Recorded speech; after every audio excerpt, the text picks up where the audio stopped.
शिक्षक शिक्षा की जिज्ञासु नमस्कार, आपका स्वागत है डॉक्टर पवन शुक्ला एजुकेशन नामक यूट्यूब चैनल पर। आइए बात करते हैं हम जो मध्यमानों के अंतर की सार्थकता निकालने के संदर्भ में बात होती है, तो वहाँ आपको सबसे पहले टी परीक्षण की बात होती है, जिसके द्वारा दो समूहों में जो दो समूह मिले हैं आपको, उन दो समूहों के मध्यमानों के जो अंतर है वह अंतर सार्थक है या नहीं है। यानी आपने जो अध्ययन किया है, आपका जो अध्ययन है रिसर्च का, उस रिसर्च का ही परिणाम है या फिर कुछ और है। इस सार्थकता को ज्ञात करने के लिए टी टेस्ट का उपयोग किया जाता है। टी टेस्ट स्टूडेंट टेस्ट के नाम से भी जाना जाता है, क्योंकि इसे ऐसी जगह तैयार किया गया था जहाँ पर बनाने वाले का नाम प्रतिबंधित था, तो उसने अपने स्टूडेंट टेस्ट के नाम से इसको बनाया था। तो टी टेस्ट में एक फार्मूला आपको मिलेगा। टी कैलकुलेशन कैसे होगा इसको देखेंगे। तो T is equal to m1 minus m2 upon summation of d1 square plus summation of d2 square upon n1 minus 1 plus n2 minus 1, ये अंडर रूट में है total, into under root n1 plus n1 plus n2 upon n1 into n2। इसी फार्मूले का use करके आपको इसी का उपयोग करके टी टेस्ट का मान ज्ञात होता है। तो इसके लिए तो आपको कोई उदाहरण लेना पड़ेगा। देखिए, टी टेस्ट के द्वारा आप दो समूहों में जब तुलना करनी होती है तो आप टी टेस्ट का उपयोग करते हैं। मध्यमानों के जो अंतर की सार्थकता की जांच करने के लिए टी टेस्ट अक्सर जो सोशल साइंसेस हैं, जो ह्यूमैनिटी है, मानवीय विज्ञान है, उसमें अध्ययन में टी टेस्ट का उपयोग किया जाता है। तो यहाँ टी टेस्ट के संदर्भ में हम दो ग्रुप्स की बात करते हैं। जो दो ग्रुप्स के डाटा दिए गए हैं और हमको ये देखना है कि दोनों ग्रुपों की जो कोरिलेशंस हैं, दोनों ग्रुपों में, दोनों समूहों में जो मध्यमानों का अंतर मिल रहा है वो सार्थक है या नहीं है। तो आइए सबसे पहले ये डाटा देखिए, 12, 18, 15, 15, 19, 14, 18, 13, 16, 20 ये दिया गया है। और इसका समेसन आप जोड़ देंगे तो आपका समेसन ऑफ एक्स हो गया 160 और एन इक्वल टू हो गया 10। तो मध्यमान जानते ही हैं आपकी समय से मध्यमान बराबर होता है समेसन ऑफ एक्स बटा एन, यानी 160 बटा 10 यानी 16 आ गया। अब इसको क्या करेंगे, और दूसरा समूह देख लीजिए, इसमें 5 सदस्य हैं, जिसमें बी के नीचे स्कोर दिया गया है 14, 16, 12, 8, 10।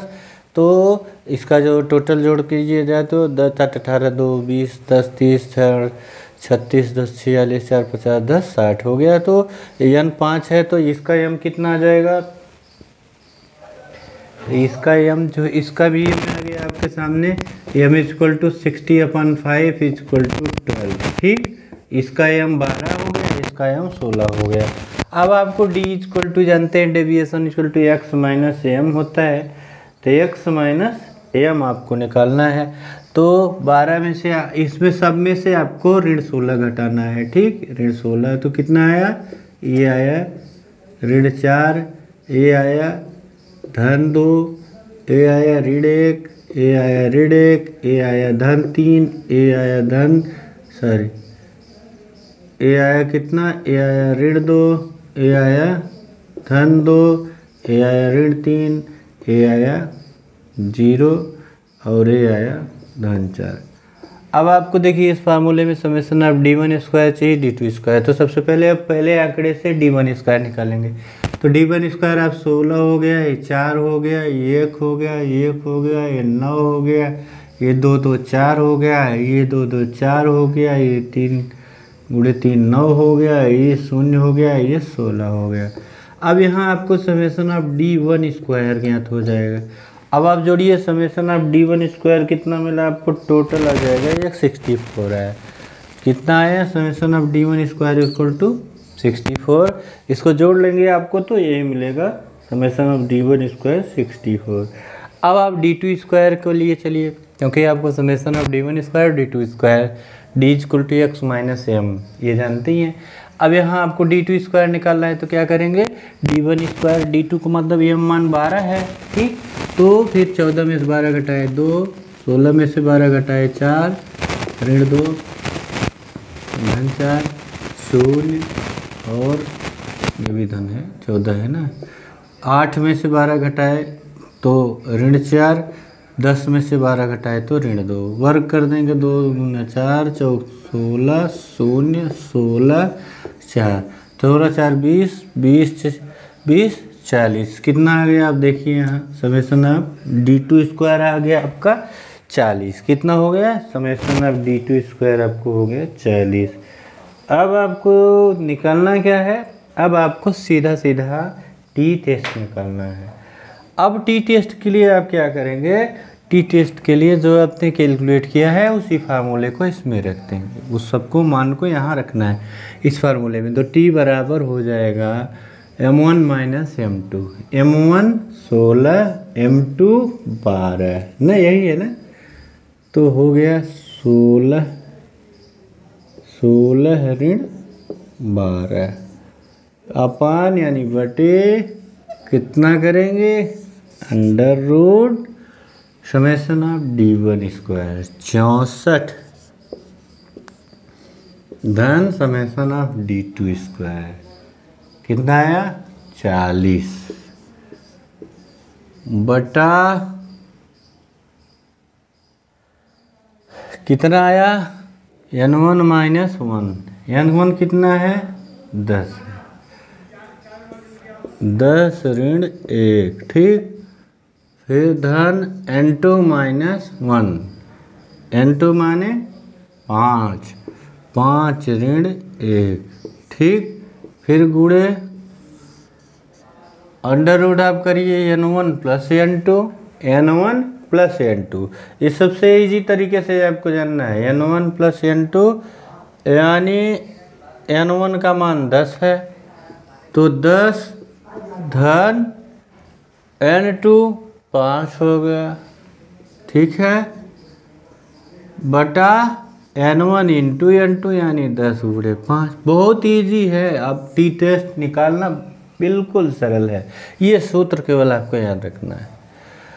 अब 16 में से 12 घटाए तो आपको हो गया 4, फिर √ आप करिए, फिर इसका ले आइए 64 धन 40 कितना हुआ 64 धन 40 करेंगे तो 104 मिलेगा, बटा करेंगे 10 ऋण 1 9 और 5 ऋण 1 4, 9 4 कितना हुआ 13 गुणे √ 10 5 15 बटे 50।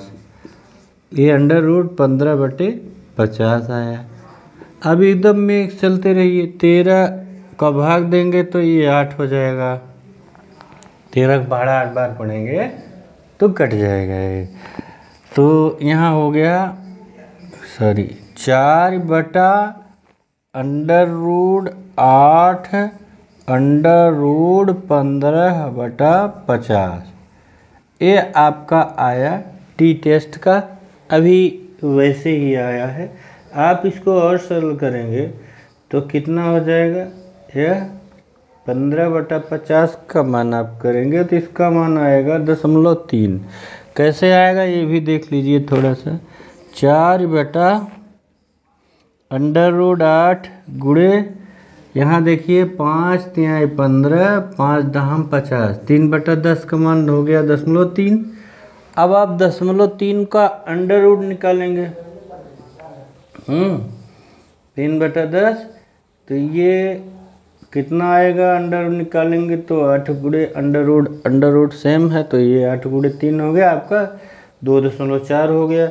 और ये 0.3 हुआ, उसके बाद 4 बटा √ 2.4 और 2.4 का वर्गमूल निकालेंगे तो 1.59 समथिंग आएगा, 1.59 तो भाग देंगे तो कितना आया आपका 4 प्लस इसका कितना हो गया, ये आया आपका 2.582, 2.582 यह आपके टी टेस्ट का मान आया। यह आपका कलित मान आया। जैसे मान लीजिए आपने माना था कि समूह 1 के विद्यार्थियों और समूह के B के विद्यार्थियों में गणित विषय में सार्थक अंतर है, तो सार्थक अंतर है अगर, तो क्यों है उसकी व्याख्या यहाँ से आपको मिलेगी। अब इसके लिए आपको कैलकुलेशन तो आपने ले देख लिया, 2.582 आ गया, ठीक है। अब यहाँ आपको डिग्री ऑफ फ्रीडम निकालना पड़ेगा। हमने आपको कहा कैलकुलेट करना, तो ये जांच करना हमने लिखा है ना, तो जांच करने का मतलब जो आपकी कैलकुलेशन वैल्यू आई है, आपने इसकी कैलकुलेशन वैल्यू को देख ही लिया। ये अभी सारणी की कोई ज़रूरत नहीं है, हम यहाँ समझा रहे हैं आपको। तो आप यहाँ कैलकुलेशन को देख चुके हैं कि कितना आया, 2.582 मान आ गया। अब आपको निकालना क्या है, अब आपको सारणी का मान निकालना है, और सारणी के मान से ही पता चलेगा कि आपकी जो परिकल्पना थी वो सत्य है या असत्य है। तो उसके लिए आपको सबसे पहले डीएफ ज्ञात करना पड़ेगा, degree of freedom. Degree of freedom दो समूहों का जो होता है, डिग्री ऑफ फ्रीडम जो निकालेंगे, किस पर निकालेंगे, वो degree of freedom DF equal to होता है n1 - 1 प्लस n2 - 1। दोनों समूहों की जो सदस्य संख्या है उसमें से एक एक घटा देता है, n1 - 1 प्लस n2 - 1। अब यहाँ आप देखिए 10 में से पहले नंबर में 10 समूह थे, पहले समूह में 10 सदस्य थे, तो 10 ऋण 1 धन, दूसरे में 5 थे, 5 ऋण 1 कितना आया, 9 धन 4 कितना हुआ, कुल 13। यह आपका स्वतंत्रता का अंश हुआ, डिग्री ऑफ फ्रीडम हुआ, जिस पर आप सारणी के मान को देखेंगे। सबसे पहले तो आपको यह ज्ञात कर लिया होगा, ये 9 4 13। अब यहाँ आपको जो 5% और 1% सार्थकता का स्तर होता है, दोनों पर आपको जानते होंगे कि यह सार्थक सिग्निफिकेंस लेवल कहा जाता है। सिग्निफिकेंस लेवल का तात्पर्य ये होता है कि जो बातें आप कह रहे हैं वो 5% छोड़ के बाकी 95% सही है, 1% छोड़ के 99% आपकी बात बिल्कुल सही है। तो सिग्निफिकेंस लेवल 5% का मतलब हुआ कि ये 95% आपके द्वारा कही गई बातें बिल्कुल सत्य है, और 1% 99% पर जो आप कह रहे हैं वो सही है। तो 5% सिग्निफिकेंस लेवल पर आप 13 डिग्री ऑफ फ्रीडम पर देखेंगे तो 5% पर जो मान आता है वह टी का जो सारणी मान है, देखिए टी का सारणी मान दिया है 2.16, कितना दिया है, 2.16, और 1% पर दिया है 2.09। 13 पे आप डिग्री ऑफ फ्रीडम देखेंगे, सारणी में जाएंगे तो देखेंगे आपको, तो यहाँ जो है 5 स्तर पर सार्थक है, और क्योंकि 5 स्तर सार्थकता के लिए 2.16 से अधिक है। लेकिन अब देखिए जो मान आपने निकाला था ये 2.16 से कम है या अधिक है, ये 2.582 अधिक है उस कैलकुलेटेड मान से। अगर इससे अधिक मान प्राप्त होता है तो वो आपकी सार्थकता सही है, जो प्राप्त हुआ 95% वो आंकड़ों सही है। लेकिन यहाँ 3.01 है, यहाँ हमने गलत लिख दिया है, देखा नहीं, 3.01 जो मान है, यह मान क्या है, यह मान इससे अधिक है। 2.582 से 3.01 मान अधिक हो गया, इसलिए जो ये टी का मान है 2.58 जो है वह 5% विस्तार स्तर पर ही सही है। ऐसे जो नल हाइपोथेसिस थी इस पर रिजेक्ट हो जाएगी, क्योंकि यहाँ जो है आप रिजेक्शन कर सकते हैं। अब हाइपोथेसिस के संदर्भ में जैसे देखिए यहाँ पूरी बात समझिएगा, दो समूह में आपने अंतर देखना चाहा। अब दोनों समूहों में अंतर आप देखते समय ये देख रहे हैं कि टी टेस्ट का मान जो मध्यमान की सार्थकता को आप ज्ञात कर रहे हैं।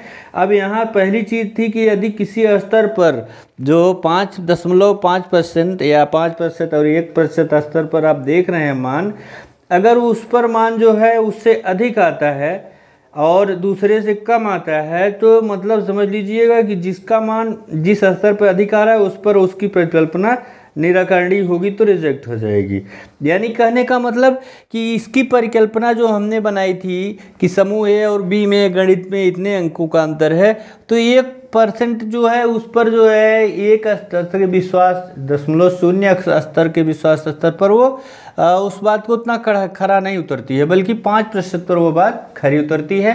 तो इस तरह से आपने टी रेशियो के द्वारा जो मध्यमानों की सार्थकता की जांच करना है। इस वीडियो में आपको मैंने समझाने का प्रयास किया कि कैसे निकालते हैं। इसकी व्याख्या बहुत सहज ढंग से कर सकते हैं। यदि आपको 3 चीज़ें याद हैं तो टी रेस टेस्ट का ये फार्मूला याद होना चाहिए, और डीईएफ क्या है और सिग्निफिकेंस लेवल क्या है। इस तरह से मैंने देखा, समझा, जाना। आप भी समझिए, जानिए और बताने का प्रयास करिए। चैनल लाइक शेयर सब्सक्राइब कर लीजिए। धन्यवाद, नमस्कार।